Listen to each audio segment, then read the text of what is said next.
तो अंशुमन को बताया गया कि गंगा का अगर जल यहाँ आएगा, इनकी राख से स्पर्श करेगा तो इनकी मुक्ति होगी। अंशुमन ने सारी बात आकर के राजा सगर को बता दी। उसके बाद राजा सगर ने 30, ये वाल्मीकि रामायण के अनुसार बता रहा हूं, 30,000 वर्ष तक तो विचार किया, सोचता रहा कि क्या इसका तरीका है। वो कोई तरीका ही नहीं ढूंढ पाया। उनकी मृत्यु के बाद अंशुमन राजा बना। अंशुमन ने 32,000 वर्ष तक तप किया कि गंगा को कुछ लाने का कोई उपाय बने, लेकिन कोई उपाय न, मतलब अंशुमन भी गंगा को नहीं लेके आ सके। 62,000 वर्ष हो गए। अंशुमन का बेटा था दिलीप। दिलीप को सारी बात अंशुमन ने समझाई, अंशुमन भी चला गया। 30,000 वर्ष फिर दिलीप ने तपस्या की कि किसी तरह से गंगा आ जाए, तब भी गंगा नहीं आई। तो टोटल 92,000 वर्ष हो गए। दिलीप ने सारी बात अपने बेटे को समझाई, भगीरथ को। जब भगीरथ राजा बना तो भगीरथ ने फिर 1,000 वर्ष तपस्या की। टोटल 93,000 वर्ष की तपस्या हो गई।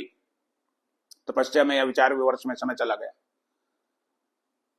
तो तब ब्रह्मा जी प्रकट हुए। उन्होंने कहा भी गंगा आ जाएगी, लेकिन भगवान शिव को राजी करो, तपस्या करो उनकी भी। उसको धारण कौन करेगा? गंगा को मैं ही धारण कर सकते हैं अपने जटाओं में। फिर 1 वर्ष और तपस्या की, फिर शिव राजी हुए भी गंगा को मैं धारण कर लूंगा। तो 93,001 वर्ष की तपस्या के बाद ऐसी स्थिति बनी कि गंगा आ जाए। गंगा को भी घमंड हो गया। जब किसी की पूछ ज्यादा होती है तो घमंड हो जाता है कि मैं तो बड़े वेग से चलूंगी, सब कुछ नाश कर सकती हूं मैं। तो शंकर जी ने अपनी जटाओं में ही ऐसे उलझा लिया, वो वहां से जा ही नहीं पाई आगे। फिर तपस्या की गई कि किसी तरह गंगा को आगे जाने का रास्ता दो। खैर गंगा का बहाव हुआ। आगे आगे राजा भगीरथ थे, गंगा पीछे पीछे चल रही थी। रास्ते में एक मुनि थे जहनु, वो अपना यज्ञ कर रहे थे। तो गंगा के बहाव में जो है उनका यज्ञ का सारा सामान उड़ गया। उनको बड़ा गुस्सा आया। उन्होंने गंगा को पी लिया, सारी को।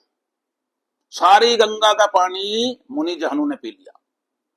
फिर देवता सारे आए परेशान होकर के, जी छोड़ो इसको, गंगा गंगा का मकसद है, कुछ इसका लक्ष्य है। उसने खैर छोड़ दिया। कानों से उनके गंगा फिर दोबारा बहने लगी। इसीलिए जहनु की पुत्री के रूप में भी उनको याद किया जाता है। इनका नाम जाह्नवी भी है, तो जाह्नवी नाम इसलिए पड़ा।